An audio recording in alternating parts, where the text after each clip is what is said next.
Hello students, हम class 11th का first chapter chemistry का some basic concept of chemistry को स्टार्ट कर रहे हैं, जिसे मूल कॉन्सेप्ट के नाम से भी जाना जाता है कोचिंग के अंदर। तो हम पहले बेसिक कुछ टर्म्स है उनको देखेंगे, फिर फर्दर हमारे जो न्यूमेरिकल्स इस पे बनते हैं, जो कॉन्सेप्ट मूल कॉन्सेप्ट से रिलेटेड है, उनको हम कंटिन्यू करेंगे। तो सबसे पहले हम बात कर लेते हैं मैटर। ठीक है, मैटर क्या है? तो कोई भी चीज़ जो कुछ ना कुछ स्पेस ऑक्यूपाई करे और उसका कुछ मास हो, उसको हम क्या बोलते हैं? मैटर। तो जो भी हमारे नेचर के अंदर एग्जिस्ट कर रहा है वो कोई मैटर का एक फॉर्म ही है। और मैटर को हम दो टाइप में डिवाइड कर सकते हैं, एक को मिक्सचर और दूसरे को प्योर सब्सटेंस के फॉर्म में। मिक्सचर जो हमारा है उसको फर्दर दो कैटेगरी में हम कैटेगराइज कर सकते हैं, होमोजीनियस मिक्सचर और हेट्रोजीनियस मिक्सचर। इसी तरीके से प्योर सब्सटेंस है उसको हम कैटेगराइज कर सकते हैं एलिमेंट्स और कंपाउंड्स के अंदर। जो हमारे एलिमेंट्स हैं उनको हम फर्दर कैटेगराइज कर सकते हैं एटम और मॉलिक्यूल के अंदर। तो ये सिंपल सा बेसिक सा एक फ्लो चार्ट है जिसके थ्रू हम मैटर को समझ सकते हैं। ये सब चीज़ें अप टू 10th क्लास तक आपने पढ़ी होगी किसी ना किसी क्लास में, किसी ना किसी फॉर्म में। ठीक है, तो एक थोड़ा सा ओवरव्यू हम ले लेंगे, बाकी हम इसको फिर देखते कंटिन्यू करते क्या होता है। तो सबसे पहले हमने क्या करा, मैटर लिखा, उसकी डेफिनेशन लिखी है। तो मैटर को हमने डिफाइन करा, anything which has mass and occupy space. Matter में exist in 3 physical state, that is solid, liquid and gas. ऐसा कुछ भी जो कुछ ना कुछ मास ऑक्यूपाई करे, ठीक है, जिसका कुछ ना कुछ मास हो और कोई स्पेस ऑक्यूपाई करे, उसको हम क्या बोलेंगे? मैटर। और हमें पता ही है सॉलिड, लिक्विड और गैस 3 फॉर्म हो सकते हैं किसी भी मैटर के। ठीक है, किसी भी फॉर्म में वो एग्जिस्ट कर सकता है। फिर बात करते हैं मिक्सचर की। मिक्सचर को हमने डिफाइन करा है, mixture contains 2 or more substance present in any ratio which are called its component. पहली बात तो मिक्सचर के अंदर मिक्स का मतलब ये होता है हम दो चीज़ को मिलाना। तो कम से कम क्या होनी चाहिए? 2 या 2 से ज़्यादा सब्सटेंस होंगे तभी तो हम मिला पाएंगे। अकेले एटम या अकेले हम मॉलिक्यूल या अकेले एक सब्सटेंस को हम नहीं मिला सकते, तो वो मिक्सचर नहीं होगा, प्योर फॉर्म होगा। तो मिक्सचर के अंदर मिनिमम हमें कितने चाहिए? 2 चाहिए, 2 और मोर सब्सटेंस। सेकेंडली इसमें इंपॉर्टेंट बात है इन एनी रेशियो, जो हम इनको मिक्स कर रहे हो किसी भी रेशियो में मिक्स कर सकते हैं, उसके लिए कोई डेफिनेट रेशियो या डेफिनेट प्रोपोर्शन होने की जरूरत नहीं है। और जो ये कंपोनेंट सब्सटेंस हम मिक्स कर रहे हैं 2 या 2 से ज़्यादा, उन्हीं को हम क्या बोलते हैं? कंपोनेंट बोलते हैं यानी। ठीक है, तो 2 या 2 से ज़्यादा कंपोनेंट को किसी भी रेशियो के अंदर मिक्स करने को हम जो वो बनाता है फाइनल प्रोडक्ट, उसको हम क्या बोलते हैं? Generally mixture. अब मिक्सचर को हमने कैटेगराइज करा एक होमोजीनियस मिक्सचर के नाम से और एक हेट्रोजीनियस। तो होमोजीनियस मिक्सचर को हम डिफाइन कर सकते हैं, it has the same proportions of its component through out any given sample. Example sugar in water. Homogeneous का मतलब उसके फेस से नहीं है, पहली बात तो क्लियर कर देते हैं। कभी हम होमोजीनियस कई बार इस तरीके से समझते हैं, होमो मतलब सेम, तो सेम फेस से बात नहीं है, सेम फेस से रिलेटेड नहीं है। यहाँ बात हो रही है कि same composition through out the solution होना चाहिए। एक सिंपल सा बेसिक सा हम एग्जांपल लेते हैं। अगर मैंने बोला मैं एक मिक्सचर बना रहा हूँ, इस मिक्सचर के अंदर मैंने क्या करा, 1 लीटर क्या लिया? वाटर ले लिया, H2। उस H2 के अंदर मैंने क्या करा? सॉल्ट, 1 टीस्पून सॉल्ट ऐड करा है। जब इनको दोनों को मैं क्या कर दूंगा? मिक्स कर दूंगा। ठीक है, इसको स्टैड करके, ठीक है, प्रॉपरली इसको क्या करें? मिक्स करके, और सॉल्ट प्लस वाटर का 1 टीस्पून मैंने सॉल्ट लिया प्लस 1 लीटर ऑफ वाटर लिया, दोनों को मैंने मिक्स करा। तो ये जो सॉल्यूशन फाइनल हमें बनेगा, जो मिक्सचर हमें बनेगा, तो ऐसा नहीं है कि यहाँ से अगर टॉप लेयर से अगर मैंने 1 टीस्पून निकाला उसका टेस्ट, और बॉटम से 1 टीस्पून निकाला उसका टेस्ट, और मिडल में से 1 टीस्पून निकाला उसका टेस्ट, सबका अलग अलग होगा। ठीक है, जब ये मिक्सचर बन जाएगा तो थ्रू आउट कहीं से भी कोई सा भी आप पार्ट निकालो इस मिक्सचर का, और आपको वो टेस्ट हमेशा क्या मिलेगा? सेम मिलेगा।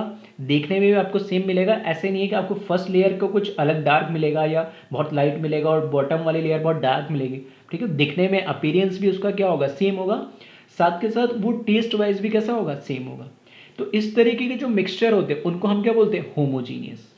ठीक है, दूसरा होता है हेट्रोजीनियस। हेट्रोजीनियस का एग्जाम्पल सेम मैंने क्या करा, 1 लीटर ऑफ मैंने क्या लिया, वाटर लिया, और उसके अंदर मैंने क्या, सैंड, ठीक है, सॉइल या मिट्टी ऐड कर दिया।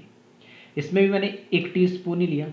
लेकिन जब हम सैंड को मिक्स करेंगे इस वाटर के अंदर, तो क्या होगा, जब मैं उसको स्टर करूँगा, ठीक है, स्पून से स्टर करूँगा, या जब इसको मिक्स करेंगे स्टैर से, तो जब तक मैं उसको, ठीक है, मिक्सिंग चलती रहेगी, जब तक मैं उसको स्टर करता रहूँगा, तब तक तो थ्रू आउट द मुझे क्या लगेगा, पूरा का पूरा मिक्सचर सेम लगेगा उसका कंपोजिशन। लेकिन थोड़ी देर बाद क्या ऑब्जर्व होगा कि जो हैवी पार्टिकल्स होंगे सैंड के, वो कहाँ आ जाएंगे, नीचे जाके सेटल डाउन हो जाएंगे, ठीक है। और कुछ पार्टिकल जो लाइट पार्टिकल्स है वो क्या करेंगे, यहाँ पर इसमें वाटर के अंदर इधर या इधर इसके सरफेस पे इस तरीके से क्या होते रहेंगे, उसके अंदर मिक्स रहेंगे यानी। बट अब जब मैं इसकी बात करूं, अगर मैंने यहाँ से बॉटम से 1 टीस्पून निकाला, एक यहाँ से मिडल से टीस्पून निकाला और एक टॉप लेयर से मिला है, तो क्या सबका टेस्ट या कंसंट्रेशन, ठीक है, या सबका अमाउंट क्या सेम रहेगा? यहाँ पर हमें बॉटम से निकालेंगे तो सैंड के पार्टिकल्स ज़्यादा मिलेंगे, यहाँ से थोड़े कम मिलेंगे जो कम डेंस होंगे, और यहाँ पे सबसे जो लाइट पार्टिकल है तो यहाँ पे सबसे कम मिलेंगे। तो एक ही सॉल्यूशन में अलग अलग लेयर मुझे मिल रही है, अलग अलग मुझे क्या मिल रहा है, एक तरीके से कंपोजिशन मिल रहा है। तो ऐसे मिक्सचर को हम क्या बोलते हैं, हेट्रोजीनियस मिक्सचर, जिसमें through out the composition uniform composition नहीं होता, अलग अलग हमको कंपोजिशन देखने को मिलेगा, ठीक है। तो ऐसे हम मिक्सचर को हम क्या बोलते हैं, हेट्रोजीनियस। तो एग्जाम्पल से दोनों मैंने समझा दिया। होमोजीनियस की डेफिनेशन हमने देख ली है, ठीक है। अब बात करेंगे हम हेट्रोजीनियस की। तो एक बार इसको वीडियो को पॉज करके जल्दी से कॉपी कर ले, फिर आगे हम नेक्स्ट देखते हैं।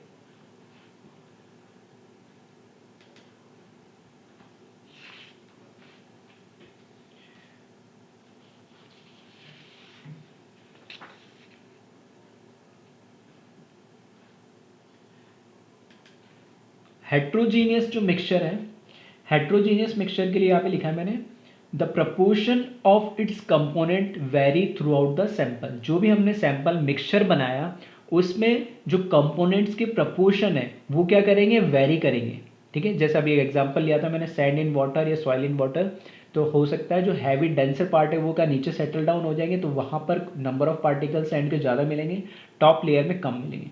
तो होमोजीनियस और हेट्रोजीनियस में सिंपल सा डिफरेंस ये है कि थ्रू आउट द मिक्सचर उसमें सेम कंपोजिशन होता है होमोजीनियस में, और हेट्रोजीनियस में थ्रू आउट द सैंपल या मिक्सचर सेम कंपोजिशन नहीं होता। फिर बात करते हैं हम प्योर सब्सटेंस की। प्योर सब्सटेंस को हम ऐसे डिफाइन कर सकते हैं, 1 और more substance present in fix ratio. देखो मिक्सचर और प्योर सब्सटेंस में बेसिक सा डिफरेंस ये है कि वहाँ पे भी 2 या 2 से ज़्यादा सब्सटेंस को हम मिक्स कर रहे थे, लेकिन किसी भी रेशियो के अंदर कोई रेशियो फिक्स नहीं था कि मैं चाहता तो वो mixture 1 teaspoon salt 1 litre water में भी ऐड करके तो भी मिक्सचर बना सकता था, 2 टीस्पून ऐड करके सॉल्ट के 1 लीटर वाटर में तो भी बना सकता था। तो ऐसा कोई फिक्स नहीं है कि मेरे को इस फिक्स रेशियो में डालना है, नहीं, ठीक है। लेकिन प्योर सब्सटेंस में जो भी मैं 2 सब्सटेंस ऐड कर रहा हूँ उनका प्रपोर्शन क्या होता है, फिक्स्ड होता है। तो बेसिक डिफरेंस यही है मिक्सचर और प्योर सब्सटेंस में। मिक्सचर में रेशियो फिक्स नहीं होता है, लेकिन प्योर सब्सटेंस में फिक्स रेशियो में ही ऐड करते हैं। और प्योर सब्सटेंस को फर्दर हमने सब डिवाइड करा था एलिमेंट और कंपाउंड के अंदर। तो एलिमेंट को हमने फिर फर्दर कंपाउंड कैटेगराइज करा था एटम और मॉलिक्यूल में, ठीक है। तो एलिमेंट में 1 और मोर एटम ऑफ सेम एलिमेंट, ठीक है, एक ही टाइप के। देखो एलिमेंट को एटम और मॉलिक्यूल बोला तो थोड़ा सा आपको भी आइडिया हो गई। एटम में क्या होता है, सिंगल एटम होता है, वो किसी का भी कोई सा भी एलिमेंट हो, हाइड्रोजन हो, कार्बन हो, नाइट्रोजन, ऑक्सीजन, एक ही एलिमेंट होता है। अब एटम में अगर एक ही एटम है सिंगल, तो हम उसको सिंपल एटम ही बोलते हैं लगा। लेकिन अगर सेम टाइप के एटम कंबाइन हो गए, फॉर एग्जांपल O2, तो 2 ऑक्सीजन एटम कंबाइन हो गए सेम टाइप के, तो वो भी एलिमेंट ही है, लेकिन वो अब एटम नहीं कहलाएगा, क्या कहलाएगा, मॉलिक्यूल कहलाएगा, ठीक है।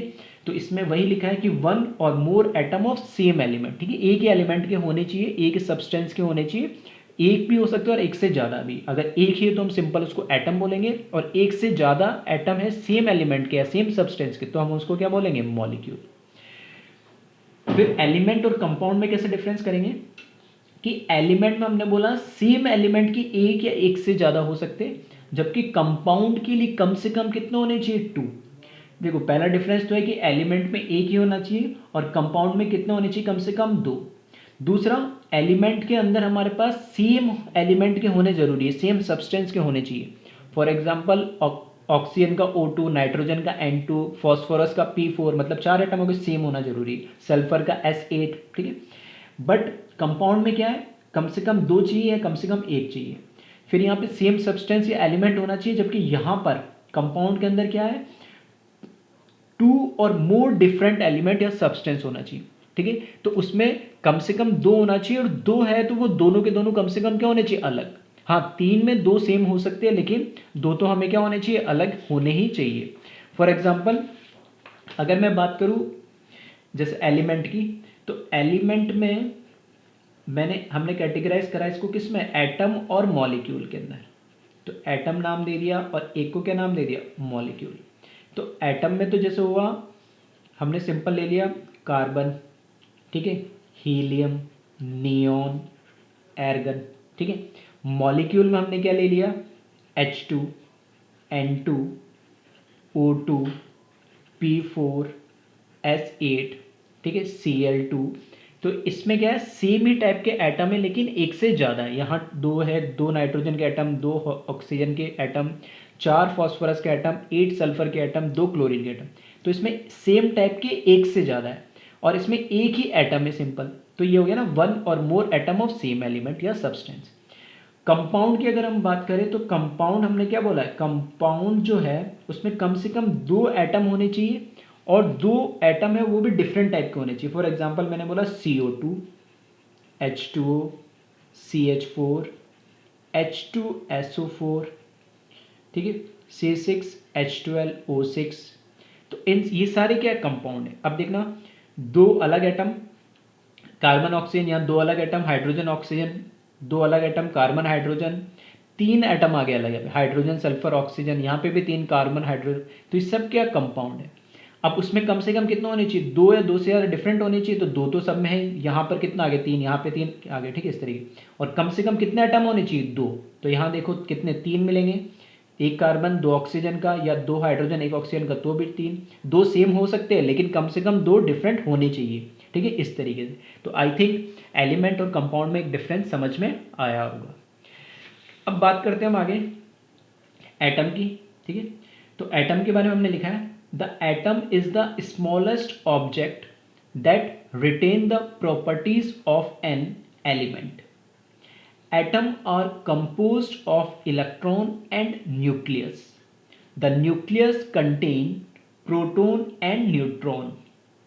Atom is the smallest particle of an element which may or may not have free existence. ठीक है, तो atom is the smallest object that retain the properties of an element, ठीक है। किसी भी एलिमेंट, किसी भी सब्सटेंस की जो प्रॉपर्टीज होती है, हम उसके वो हमें किससे पता लगती है, उसके एटम से यानी। और atom are composed of electron and nucleus. एक एटम के अंदर क्या होता है, ठीक है, ये आगे भी हम देखेंगे, मैंने इसको डिटेल में बताया थोड़ा सा, कि एक एटम के अंदर क्या होता है, हमें पता ही है, ये क्या होता है, न्यूक्लियस होता है, ठीक है। और इसके बाहर क्या होती है, शेल्स होती है। तो इलेक्ट्रॉन प्लस न्यूक्लियस से बना हुआ होता है।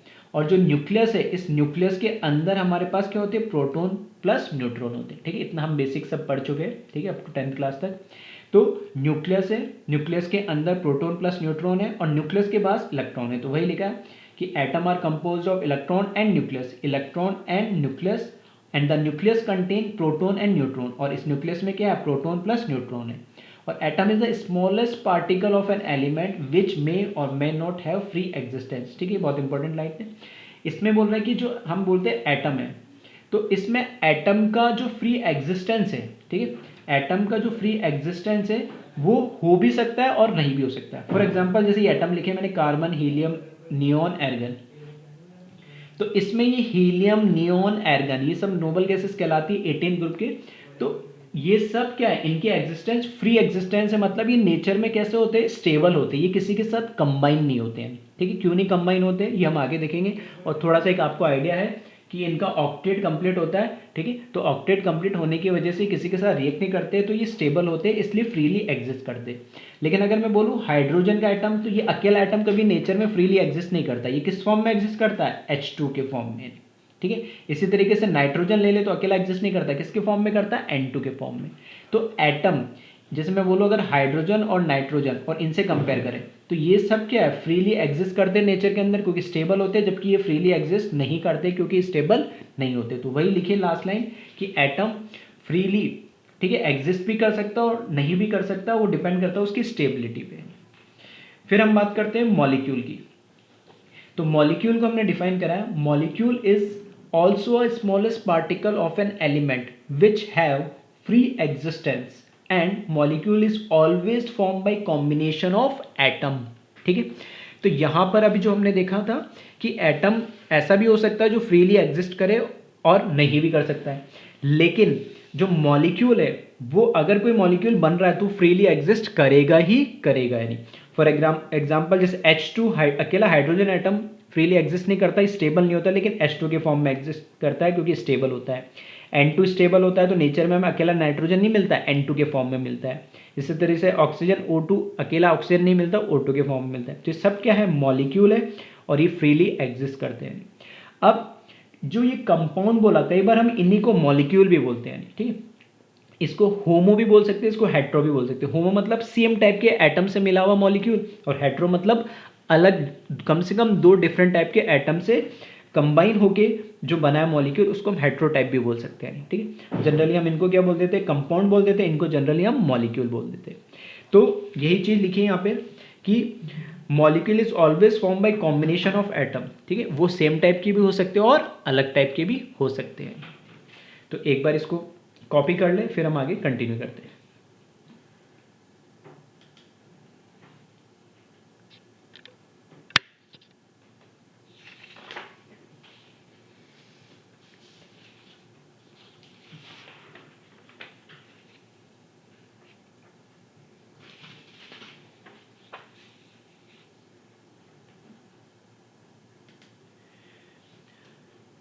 ठीक है, अब जैसे अभी मैंने बताया था, एक रफ डायग्राम बनाया था, यहाँ थोड़ा सा फेयर बनाया मैंने कि एक एटम, किसी का भी एक एटम ले लिया मैंने, ठीक है।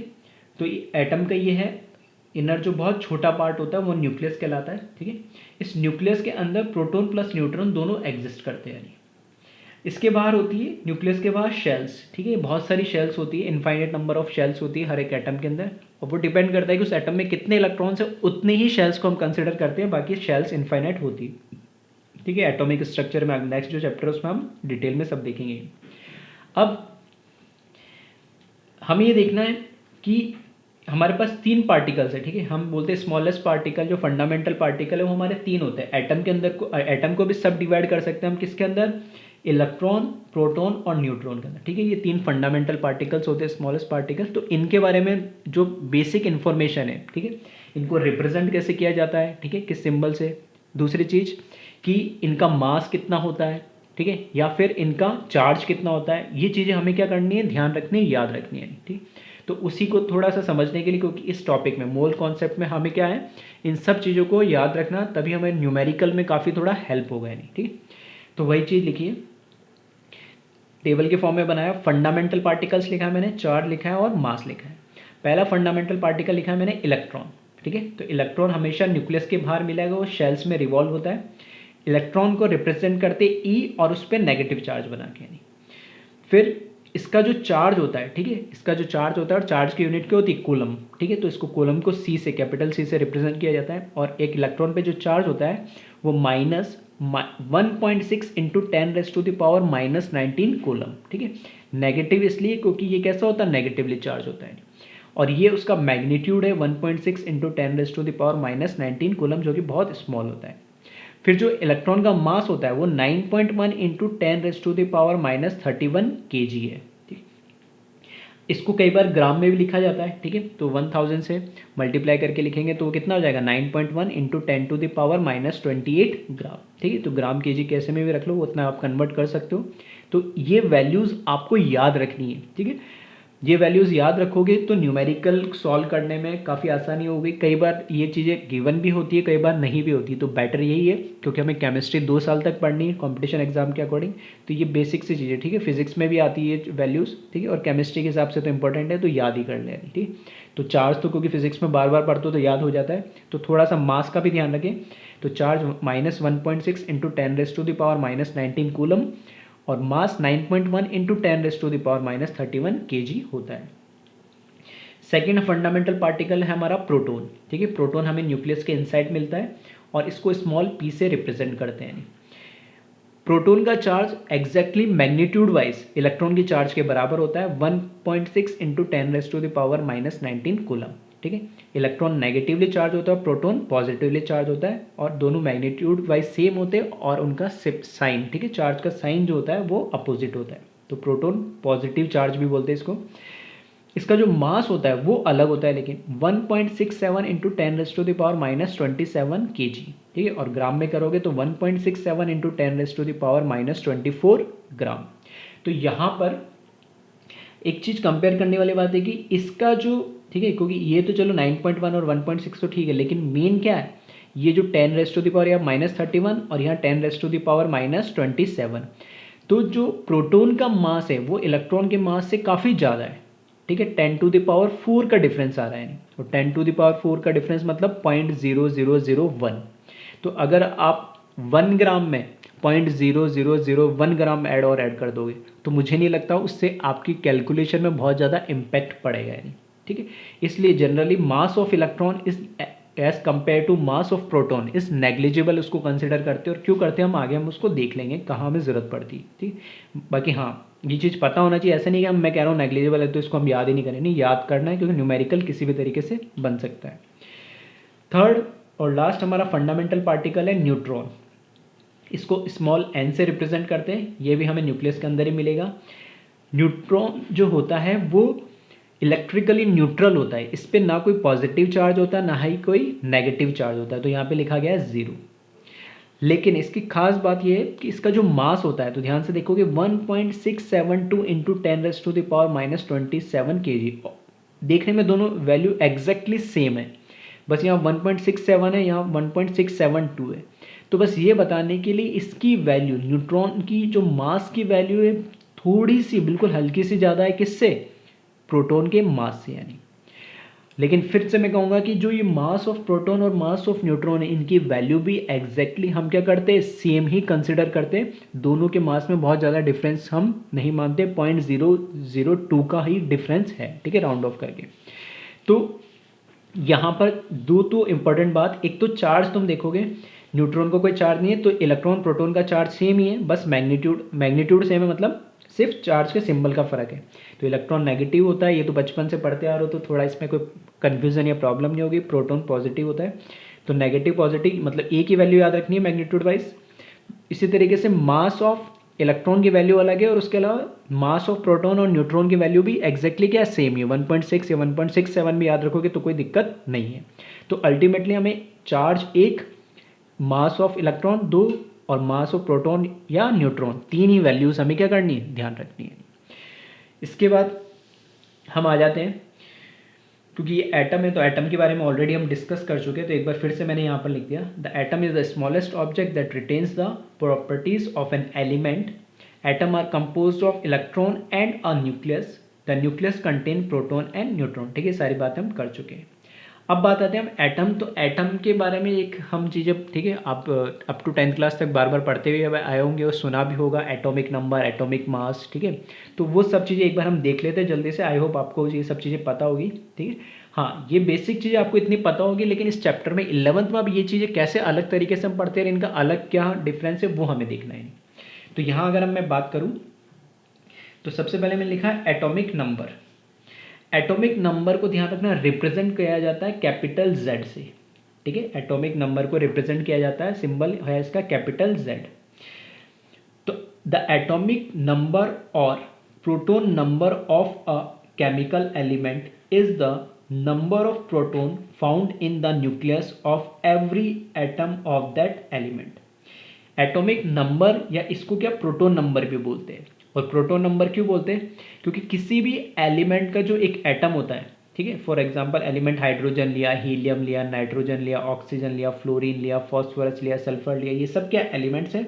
तो इनका जो कोई भी स्पेसिफिक एटम है, तो उस एटम के अंदर टोटल नंबर ऑफ प्रोटॉन्स कितने हैं वो ही क्या रिप्रेजेंट करेगा, उसका एटॉमिक नंबर। और प्रोटॉन हमेशा कहाँ मिलेंगे, न्यूक्लियस के अंदर। एक जो ठीक है, एक थोड़ा सा मिसकंसेप्शन है, तो थोड़ा सा मैं दूर करना चाहूँगा कि कई बार बोल देते हैं नंबर ऑफ इलेक्ट्रॉन भी सर क्या है, एटॉमिक नंबर है। हाँ है, बट कंडीशन अप्लाई है। कंडीशन क्या अप्लाई है कि जो एटम है वो न्यूट्रल होना चाहिए, उस पर कोई चार्ज नहीं होना चाहिए। क्योंकि हमें पता है इलेक्ट्रॉन क्या होता है, न्यूक्लियस के बाहर होता है शेल्स में, तो ये जो शेल के अंदर इलेक्ट्रॉन बाहर जा भी सकता है और इस शेल में इलेक्ट्रॉन आ भी सकता है। यही इलेक्ट्रॉन के जाने और आने से हमारी केमिकल रिएक्शंस होती है। नहीं, कभी भी प्रोटॉन और न्यूट्रॉन इस न्यूक्लियस से कभी भी बाहर नहीं जाता है केमिकल रिएक्शन में।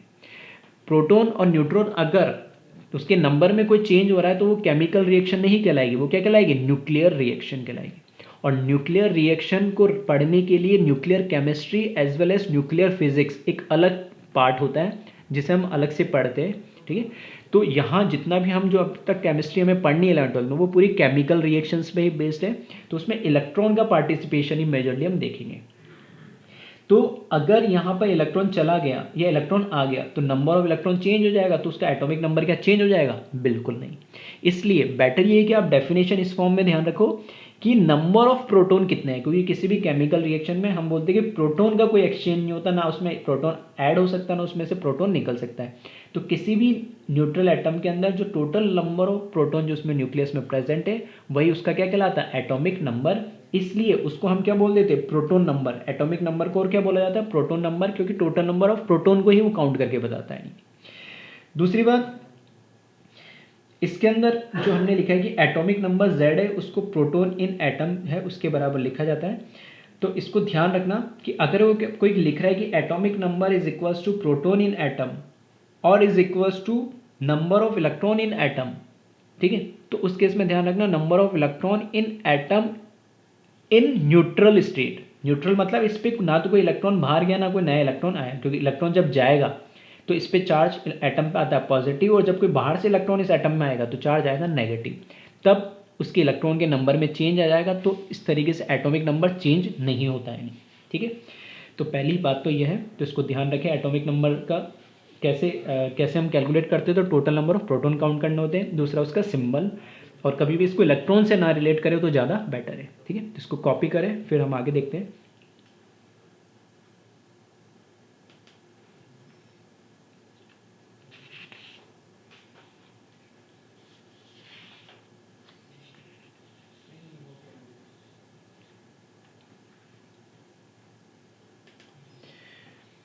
ठीक है, तो दूसरा हमारा टर्म है एटॉमिक मास। पहला था एटॉमिक नंबर जिसको Z से रिप्रेजेंट करते हैं, एटॉमिक मास को हम कैपिटल A से रिप्रेजेंट करते हैं। ठीक है, तो कंफ्यूज मत होना, एटॉमिक नंबर को Z से और एटॉमिक मास को कैपिटल A से।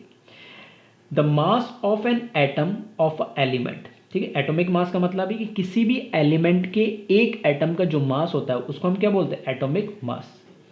It is equal to the sum of proton and neutron in the atom.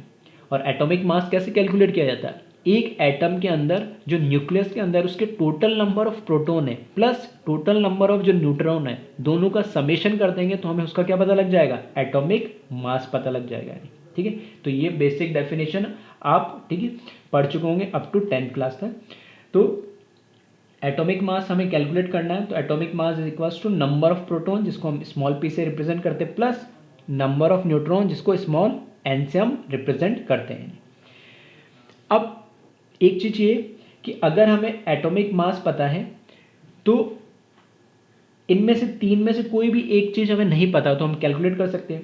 For example atomic mass पता करना है तो मुझे proton number plus neutron number पता होना चाहिए, टोटल नंबर, दोनों को ऐड कर देंगे तो क्या आ जाएगा, एटॉमिक मास आ जाएगा।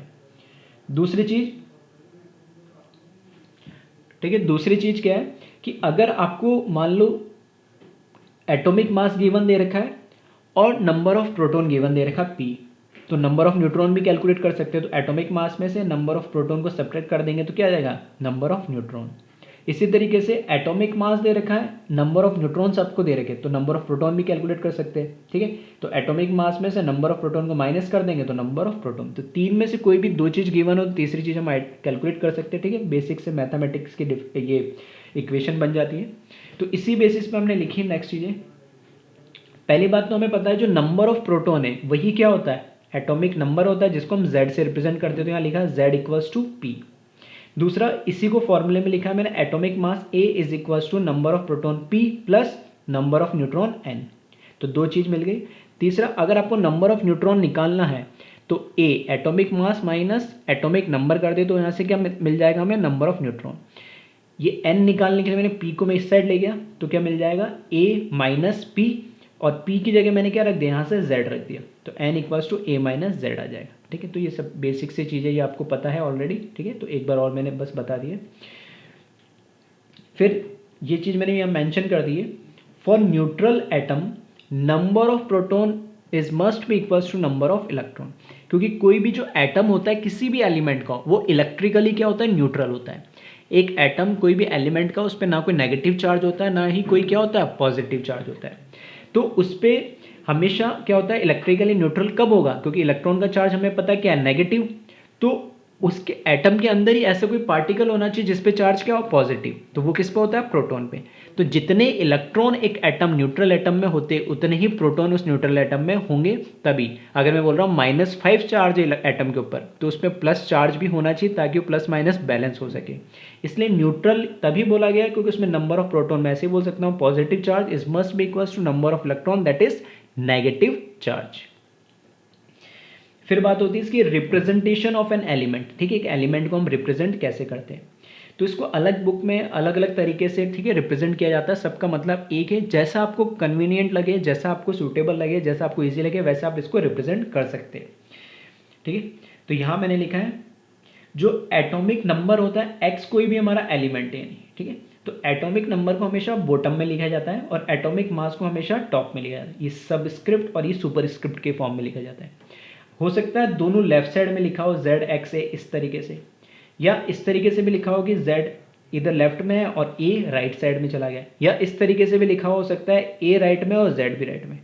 बस ध्यान क्या रखना है कि जो z है तीनों साइड देख सकते हो कहाँ है, वो बॉटम में सबस्क्रिप्ट के फॉर्म में, और a का है सुपरस्क्रिप्ट के फॉर्म में टॉप पर है।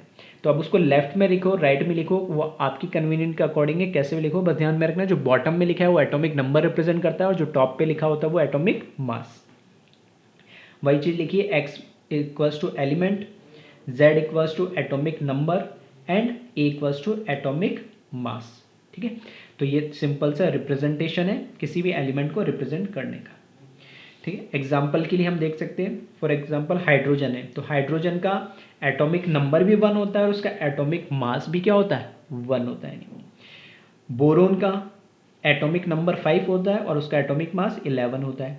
सोडियम का एटॉमिक नंबर 11 होता है और उसका एटॉमिक मास 23 होता है। ठीक है, तो इस तरीके से हम किसी भी एलिमेंट को रिप्रेजेंट कर सकते हैं। तो अब इस तरीके से कोई भी एलिमेंट लिख के दे दे अननोन के फॉर्म में x y z, और यहाँ नीचे कुछ लिख दे ऊपर कुछ लिख दे, तो पूछे नंबर ऑफ न्यूट्रॉन बताओ। तो नंबर ऑफ न्यूट्रॉन पता करने तो हमें देखा ही है अभी, a माइनस जेड, मतलब एटॉमिक मास में से क्या कर दो, एटॉमिक नंबर को सब्ट्रैक्ट कर दो, तो हमें नंबर ऑफ न्यूट्रॉन पता लग जाएगी। नंबर ऑफ प्रोटॉन पूछ लिए, तो जो नंबर ऑफ एटॉमिक नंबर है वही तो क्या हो जाएंगे, नंबर ऑफ प्रोटॉन हो जाएंगे, तो ये हमें नंबर ऑफ प्रोटॉन पता लग गया। नंबर ऑफ इलेक्ट्रॉन इसमें पूछ लिए, तो जो नंबर ऑफ प्रोटॉन है न्यूट्रल एटम पे, इस पर कोई चार्ज तो है नहीं प्लस माइनस, तो जो नंबर ऑफ प्रोटॉन है वही क्या हो जाएंगे, नंबर ऑफ इलेक्ट्रॉन, तो उतने 11 प्रोटॉन है तो 11 ही क्या हो जाएंगे, इलेक्ट्रॉन। ठीक है, तो इस तरीके से ये अगर हमें कोई एलिमेंट रिप्रेजेंट करके दे रखा हो तो हम उसमें इलेक्ट्रॉन, प्रोटॉन और न्यूट्रॉन क्या कर सकते हैं, कैलकुलेट कर सकते हैं। ठीक है, तो एक बार इसको कॉपी कर लें, और एक लास्ट चीज़ और रखिए, उसको हम देखते हैं और इसको लेक्चर को यहीं पे फिर ख़त्म कर दें।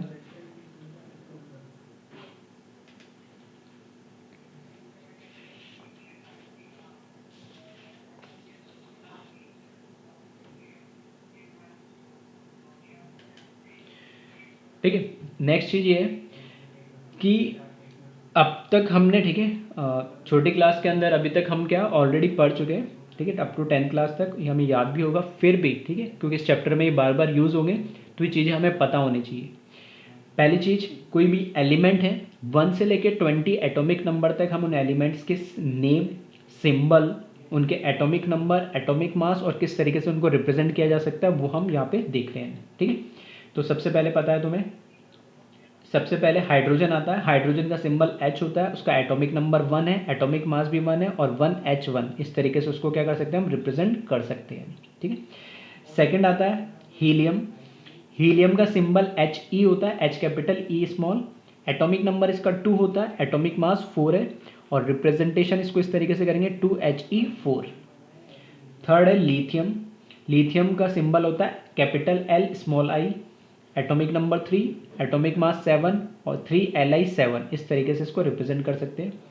फिर आता है हमारे पास बेरिलियम। बेरिलियम का सिंबल होता है capital B small E, B E, atomic number 4, atomic mass 9, ठीक है, रिप्रेजेंटेशन 4b9। फिर आता है बोरोन। बोरोन का जो रिप्रेजेंटेशन होता है कैपिटल बी से होता है, एटॉमिक नंबर 5 है, एटॉमिक मास 11 है और ये इसका रिप्रेजेंटेशन है। नीचे हम क्या लिखेंगे, एटॉमिक नंबर, और ऊपर क्या लिखेंगे, एटॉमिक मास। नेक्स्ट, उसके बाद अब कार्बन, ठीक है, कार्बन का सिंबल सी है, एटॉमिक नंबर 6, एटॉमिक मास 12 और ये उसका रिप्रेजेंटेशन। फिर नाइट्रोजन कैपिटल एन से रिप्रेजेंट करते हैं, एटॉमिक नंबर 7, एटॉमिक मास 14 और N 7n14 representation. Oxygen O से इसको रिप्रेजेंट करते हैं, एटॉमिक नंबर 8, एटॉमिक मास 16, ठीक है, ये इसका रिप्रेजेंटेशन। फिर फ्लोरीन कैपिटल एफ से रिप्रेजेंट करते हैं, एटॉमिक नंबर 9, एटॉमिक मास 19, इस तरीके से। फिर नेक्स्ट है हमारा 10 एटॉमिक में नियोन, एन ई से रिप्रेजेंट करते हैं, एटॉमिक नंबर 10 है, एटॉमिक मास 20 है और इसका रिप्रेजेंटेशन। ठीक है, ये सब चीज़ें आपको पहले से शायद ऑलमोस्ट सब बच्चों को पता होगी। एक बार फिर से मैं इसलिए बता रहा हूँ क्योंकि पहली चीज़ तो हमें ये याद होनी चाहिए सारी चीज़। नेम क्या है उनका, उनके सिंबल क्या है, एटॉमिक नंबर क्या है, एटलीस्ट 1 से लेकर 20 तक एलिमेंट हमें याद होने चाहिए। ठीक है, अब करवा देते हैं वैसे तो 10th क्लास तक, कम से कम 20 तक। फिर भी नहीं कर रहे हो तो अब जरूर कर ले, क्योंकि यहाँ से इस चैप्टर में एज वेल एज आगे 11th और 12th में जो हम पूरी केमिस्ट्री पढ़ने वाले हैं उसमें बहुत ज़्यादा ये यूज़ होगी। यानी अब इसमें ध्यान क्या रखना है हमें, अब दिक्कत ये होती है कि एटॉमिक नंबर याद हो जाता है, एटॉमिक मास याद नहीं होता है। और एटॉमिक मास भी, ठीक है, अप टू 20 तक वैसे ज़रूरत नहीं पड़ती है, क्योंकि क्या है, generally atomic mass competition exam के अंदर उसमें ये चीज़ें गिवन पहले से होती है। ठीक है, आगे जो फ्रंट पेज होता है उस वहाँ कुछ एक कांस्टेंट और कुछ एटॉमिक मास वगैरह वो पहले से गिवन होते हैं, और कई बार क्वेश्चन के अंदर भी गिवन देते हैं। फिर भी अगर नहीं दे रखे हो, क्योंकि 1 से लेकर 20 तक का ये इस तरीके से मान के चलते हैं कि वो आपको याद है, तो कई बार गिवन नहीं भी होता। हाँ, 20 से प्लस जो भी एटम है उनके एटॉमिक मास तुम्हें याद रखने की ज़रूरत नहीं है, कुछ कॉमन है, हमसे याद हो जाते हैं, इतना हम कैलकुलेशन और न्यूमेरिकल सॉल्व करते करते वो आदत हो जाती है। लेकिन ऐसा नहीं है कि सबको आपको याद करना ही है, लेकिन हाँ एटलीस्ट 1 से लेकर 20 एलिमेंट का एटॉमिक मास याद होना ज़रूरी है। इस तरीके से आप इस जो दिमाग में ये बिठा लो। यानी अब याद करने में कई बच्चों को तकलीफ आती है, थोड़ा सा शॉर्ट ट्रिक टाइप है, ठीक है, थोड़ी अजीब भी लग सकती है, आपको सही लगे तो आप देख लें, इसको कंसिडर कर सकते हैं, कोई ज़रूरी नहीं है। ठीक है, देखो हाइड्रोजन और हीलियम में मुझे नहीं लगता इसमें कोई आपको डाउट होगा, ये थोड़ा पढ़ ही रहो काफ़ी सालों से, तो इसका एटॉमिक नंबर 1, एटॉमिक मास भी 1, क्योंकि इसमें न्यूट्रॉन नहीं होता। ठीक है, तो एक प्रोटॉन है और एक इलेक्ट्रॉन है। दूसरी चीज़, इसमें हीलियम के अंदर, ठीक है, इसका एटॉमिक नंबर 2 है, उसका double atomic mass almost atomic number का डबल होता है। तो एग्जैक्ट डबल है या उससे थोड़ा ज़्यादा या थोड़ा कम ये पॉसिबल है, लेकिन एक आइडिया मैं देता हूँ कि एटॉमिक नंबर से एटॉमिक जो मास की वैल्यू होती है, तो ट्वाइस कर दो एटॉमिक नंबर को तो उसका एटॉमिक मास अपने आप आ जाएगा। अब हो सकता है एग्जैक्टली इक्वल भी हो, या हो सकता है थोड़ा सा कम या थोड़ा सा ज़्यादा हो सकता है। लेकिन अब कैसे इसमें याद रखेंगे 1 से 20, तो 1 और 2 को छोड़ दो, हाइड्रोजन हीलियम को। लिथियम को देखोगे, लिथियम, बेरिलियम और बोरॉन, तीनों के लिए एक साथ बता रहा हूँ, इनके एटॉमिक मास निकालना है, तो एटॉमिक नंबर को क्या करो, ट्वाइस करो, +1 ऐड कर दो। कैसे, लिथियम का ट्वाइस करेंगे तो 3 × 2 6 +1 7, 4 × 2 8 +1 9, 5 × 2 10 +1 11। तो इन तीनों के लिए लिथियम, बेरिलियम और बोरोन को क्या करो, 2 से मल्टीप्लाई करो और उसमें +1 ऐड कर दो, तो उनका एटॉमिक मास आ जाएगा। फिर 6, 7 और 8, ठीक है, 3 इनके साथ एक साथ बता दिया मैंने, और 6, 7, 8 के लिए एक साथ बता रहा हूँ। इनको क्या करो, एग्जैक्टली इनके एटॉमिक नंबर को 2 से मल्टीप्लाई कर दो तो एटॉमिक मास आ जाएगा। तो 6 × 2 12 एटॉमिक मास, 7 × 2 14, 8 × 2 16। ठीक है, तो 1, 2 के लिए मैंने कुछ नहीं बताया, ये सिंपल ध्यान ही रहता है। 3, 4, 5 के लिए, ठीक है, मल्टीप्लाई बाई 2 +1, 6, 7, 8 के लिए ओनली मल्टीप्लाई बाई 2। फिर उसके बाद 8 के बाद से बस ध्यान रखो ऑड एटॉमिक नंबर है या इवन एटॉमिक नंबर है। ऑड एटॉमिक नंबर है तो मल्टीप्लाई बाई 2 +1 कर दो, और इवन एटॉमिक नंबर है तो ओनली मल्टीप्लाई बाई 2 करो। तो 9 को मल्टीप्लाई बाई 2 करोगे तो कितना आएगा, 18, और उसमें क्या करना है, ऑड है तो +1, इवन है तो सिर्फ मल्टीप्लाई बाई 2, तो 10 × 2 20। ठीक है, तो इस तरीके से हम याद रख सकते हैं। तो एक बार इसको कॉपी कर ले और रिमेनिंग 10 भी हम जल्दी से देख लेते हैं।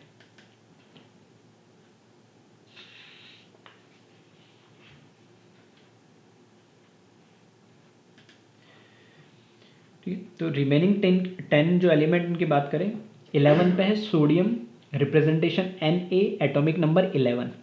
ऑड है तो मल्टीप्लाई बाई 2 प्लस 1, तो 11 मल्टीप्लाई बाई 2 22 प्लस 1 23 आ जाएगा। मैग्नीशियम है एटॉमिक 12th वाला एलिमेंट और सिंबल है capital M small g Mg। Atomic number 12 है, इवन आ गया तो ओनली मल्टीप्लाई बाई 2 तो 24। Aluminium Al capital A small l से रिप्रेजेंट करते हैं, एटॉमिक नंबर 13। ऑड है तो मल्टीप्लाई बाई 2 प्लस 1, तो 13 मल्टीप्लाई बाई 2 26 प्लस 1 27। सिलिकॉन 14 है, कैपिटल S स्मॉल i से रिप्रेजेंट करते हैं, एटॉमिक नंबर 14, इवन है तो मल्टीप्लाई बाई ओनली 2 तो 28। फॉस्फोरस कैपिटल P से रिप्रेजेंट करते हैं, 15 एटॉमिक नंबर है, मल्टीप्लाई बाई 2 प्लस 1 क्योंकि ऑड है तो मल्टीप्लाई बाई 2 30 प्लस 1 31 आ जाएगा। सल्फर कैपिटल S से इवन है तो ओनली मल्टीप्लाई बाई 2, तो कितना आ जाएगा 32। तो ये कहाँ से बताया मैंने, 9 से लेकर 16 तक। तो 9 में क्या, ऑड में क्या करना है, मल्टीप्लाई बाई 2 प्लस 1 करना है, और इवन में ओनली मल्टीप्लाई बाई 2। 17 को एज ए एक्सेप्शन ध्यान रखना क्योंकि इसमें क्लोरीन है, capital C small l Cl से रिप्रेजेंट करते हैं।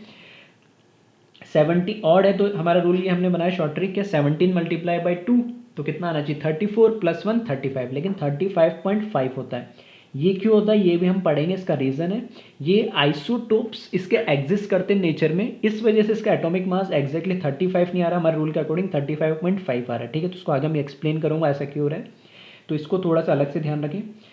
18 है एर्गन, तो argan capital A small r, ठीक है, एटॉमिक नंबर 18 मल्टीप्लाई बाई 2 तो कितना हो जाना चाहिए 36, लेकिन कितना आ रहा 40। सेम रीज़न, इसके भी आइसोटोप्स एग्जिस्ट करते इसलिए इसका एटॉमिक मास, ठीक है, डबल से थोड़ा ज़्यादा आ रहा 44।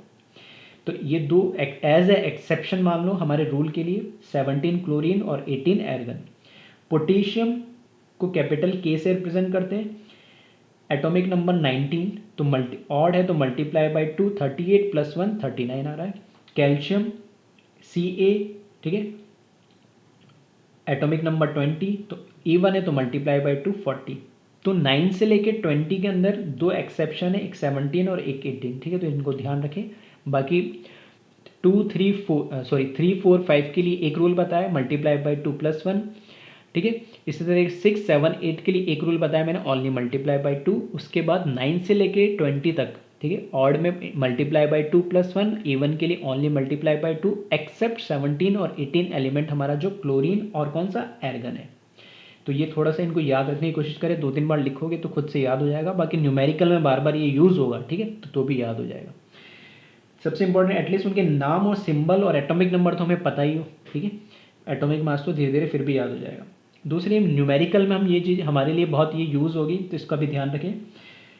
कुछ प्रीफिक्सेस, ठीक है, इसको इतना ज़्यादा डिटेल में एनसीईआरटी में दे रखा है, लेकिन इन ठीक है यूनिट्स को कि हम unit and dimension already physics के अंदर बहुत डिटेल में पढ़ते हैं, तो इसलिए केमिस्ट्री में इसको इतना बताते हैं, हम एक्सप्लेन नहीं करते, वहाँ आप ऑलरेडी सब चीज़ें देख लेते हो।